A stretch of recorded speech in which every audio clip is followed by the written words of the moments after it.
Een urenlange steuring in het Hooglandgemaal en verkeerde waarsversissings binnen mij de oorzaak west van de grote wetteroerlijst begin dit jaar. Ik zongen er flaters maken wijzen. Dat opblikken uit een evaluatie door het wetterskip die in handen is van Omroep Friesland. Op verschillende plekken in Friesland zorgt het wetter voor een soort oerlijst.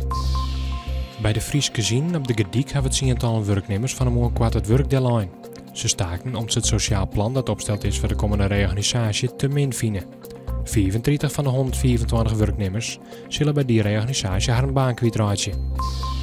Het Schippershoes in Terhenne is verkocht door de HJ Groep. Het hotelrestaurant had verschillende faillissementen achter de rug en stier nu al een aantal jaren leeg.